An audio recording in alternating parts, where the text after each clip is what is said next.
Tadi Bung Rocky menyebut-nyebut Pak Jokowi. Apa kaitannya Pak Jokowi dengan MK? Saya sampai detik ini juga saya tidak bisa menalar. Karena kalau saya biasa wartawan itu harus ada fakta, data, baru kita kemudian menggunakan logika.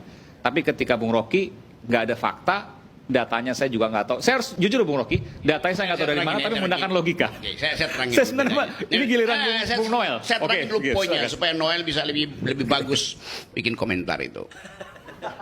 Kapan orang membutuhkan logik? Kalau punya fakta dan data. Salah. Justru kalau tidak ada fakta dan data. Logika hanya diperlukan untuk menghimpun proposisi supaya ada kesimpulan. Kalau data Anda nggak perlu berpikir, datanya sendiri udah fakta, datanya sendiri udah bicara. Tapi bagaimana mungkin orang bisa menggunakan logikanya tanpa dia punya dasar fakta dan data? Saya ulangi ya dalilnya. Kalau ada data ngapain lu berpikir? Karena mau analisis. Ini gue lempar jatuh. Dia jatuh beratnya bertambah. Kalau ini saya hilangin, saya bilang seandainya you lempar itu bertambah nggak berat jatuh? Mana datanya? Hukum gravitasi bilang begitu. Itu dalilnya. Jadi cara berpikir itu built in di dalam kepala kita. Ada benda jatuh itu artinya ada gravitasi.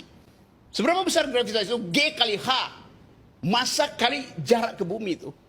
Itu data apa hipotesis apa logika? Logika. Agak enggak? Ya.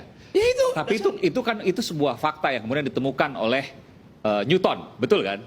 Artinya itu hal yang kemudian merupakan sebuah fakta yang kemudian diturunkan melalui rumus-rumus. Nah, ketika Bung Rocky kemudian langsung lompat pada logika tanpa fakta dan data, bagaimana kemudian bisa berpikir? Tadi saya terangkan bahwa ada 3 hakim membuat dissenting opinion. Boleh nggak saya tahu dari mana datangnya dissenting opinion? Dari kepalanya. Oke. Bagaimana you tahu dari kepalanya tuh? Bagaimana kalau dia di brief untuk dissenting opinion? Di dalam ketiadaan fakta dan data itu saya pakai otak itu. Karena itu saya lakukan guesstimasi. Guessing by estimation. Bahwa ada sesuatu yang menyebabkan dissenting opinion itu tidak mengubah keputusan. Kan faktanya 3/5 tuh.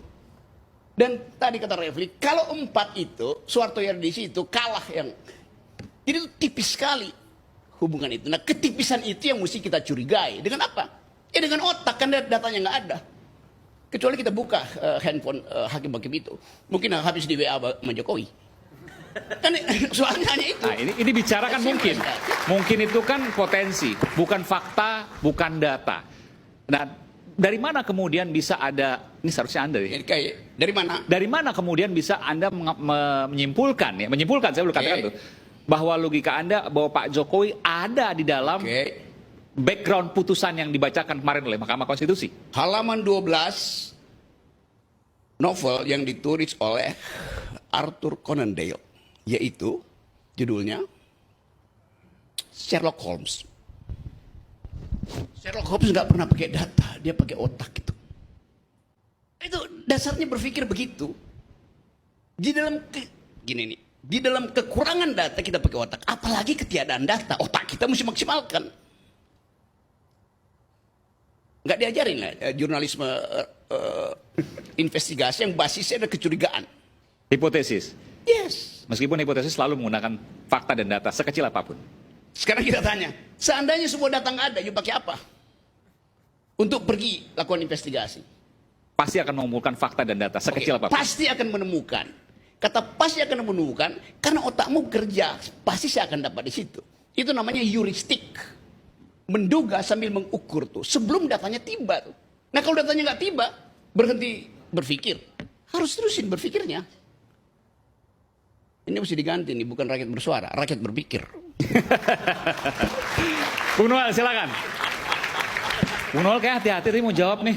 Takut apa? Pertanyaannya apa nih Bung Aiman? Tadi nggak ada merasa yang harus diluruskan. Kalau saya sih merasa bahwa ya sampai saat ini belum ada data dan fakta di mana Pak Jokowi ikut cawe-cawe dalam putusan MK. Dan saya masih meyakini hal tersebut. Itu ya, karena tidak ada fakta dan data. Sehingga logika saya mengatakan tidak ada gitu. Tapi Bung Rocky menyatakan bahwa ada. Tanpa fakta dan data, tapi menggunakan logika Bung Rocky yang sah dan halal. Menurutmu yang pantas yang kita komenin logikanya Bung Rocky atau logika yang sudah diputuskan? Karena logika yang sudah diputuskan semua berbasis apa yang Bung Aiman sampaikan tadi. Basisnya pasti data dan fakta. Nah apa yang disampaikan Bung Rocky kan intuitifnya. bukan fakta yang ada di persidangan. Logika-logika yang dipakai para hakim juga berbasis juga yang mereka miliki. Jadi saya rasa ya biarkan saja Bung Rocky dengan intuitifnya, lantas kemudian dengan logikanya. Kita tidak punya hak moral untuk memberi sanggahan juga apa yang disampaikan Bung Rocky. Sekali lagi saya tidak punya hak moral untuk Gini, coba saya Om Rocky. saya ganggu sedikit aja. Enggak. Apa yang Anda maksud hak moral? Hak moral itu apa? Oke, Enggak. Aiman harus Kasih kritis kesempatan ya. saya, Ro. Ya, Bukan ya. cukup Kata itu, kritis. ya. Ya, silakan, Kita nanti mau kasih forum ini forum kritis gitu. Jadi sekali lagi apa yang disampaikan Bung Rocky itu ya logikanya. Saya nggak mau menyanggah logikanya dia. Dia juga tidak punya hak moral untuk menyanggah logika saya dan juga logika yang sudah menjadi keputusan mahkamah gitu loh. Apapun itu sudah berjalan. Mau disanggah dengan 1000 Rocky pun yang ada di sini, itu sudah keputusan yang final. Gitu. Jadi ya menurut saya biarkanlah, kan semua tuduhan-tuduhan. Yang paling penting ke depan ini kan kita sudah tahu bahwa ya Bung Refli juga, Bung Sira ini senior saya yang spesialisasi sengketa pilpres ya, selalu hadir dalam sengketa pilpres. Ya saya rasa sudahlah, semua sudah menerima keputusan itu. Pak Ganjar sudah menyampaikan selamat terhadap hasil keputusan itu dan menerima, kemudian sudah mengucapkan selamat bekerja untuk Pak Prabowo, begitu juga Mas Anies menerima keputusan itu dan Pemilu selesai, tapi mengucapkan- apa yang disampaikan dalam dissenting opinion, saya berbeda dengan Anda. Ya. Jangan sampai terulang sampai kapanpun untuk Ini Indonesia. benar-benar ya. Ya itu benar. Kan yang kemarin digugat itu outputnya, bukan hasil. Ingat loh. Yang digugat, yang menjadi sengketa itu adalah outputnya, bukan hasilnya. Gitu loh. Nah yang kita mau keperdebatkannya apa lagi hari ini? Lo semua sudah kok, dan memang ada problem. Kita harus ambil Problemnya itu pelajaran. ya sama-sama Iya. kita perbaiki bersama. Kita harus ambil Dan itu harus pelajaran. menjadi catatan kita bersama. Iya. Agar apa? Ke depan demokrasi kita lebih terjaga dengan baik. Itu kan yang kita inginkan. Sebelum ke Bung Rocky, saya panggilkan dulu Bung Adi Praitno. Silakan Bung Adi. Kita berikan tepuk tangan. Pengamat politik dari UIN, Syarif Hidayatullah Jakarta. Silakan Bung Adi. Oke ya, begini, saya terangkan ilmu pengetahuannya ya.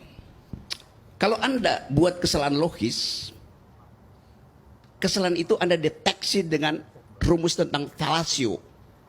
Bukan dengan moral. Bagaimana mungkin logika dibatalkan oleh moral? Saya tidak punya hak moral untuk membantah logikamu. Memang logika tidak dibatalkan oleh moral. Sebaik-baiknya Anda, mungkin Anda masuk surga, tapi cara berpikirmu buruk. Tetap saya bilang, cara berpikirmu buruk, kendati moralmu baik. Bisa nangkap nggak? Moral itu dibatalkan oleh perbuatan baik atau buruk. Logika dibatalkan oleh masuk akal atau tidak masuk akal. Estetika dibatalkan oleh bagus apa tidak. Jadi ini yang saya maksud. Jangan terpengaruh dengan debat di Mahkamah Konstitusi yang tidak dituntun oleh metodologi itu. Saya ingin juga Aiman itu kritis tuh. Jangan ini saya mau terangkan itu. Saya kritis, makanya saya menanyakan pada Anda Bung Rocky, karena bagi Betul, saya tapi Anda logika- dari tadi tidak mengerti bahwa logika tidak dibatalkan karena oleh saya biasa moralitas. bekerja untuk menemukan hipotesis melalui fakta dan data. No. Logika tidak dibatalkan oleh moralitas. Oh iya, itu jelas. Yes. Nah, karena itu terangin dong. Bung Noel, ya.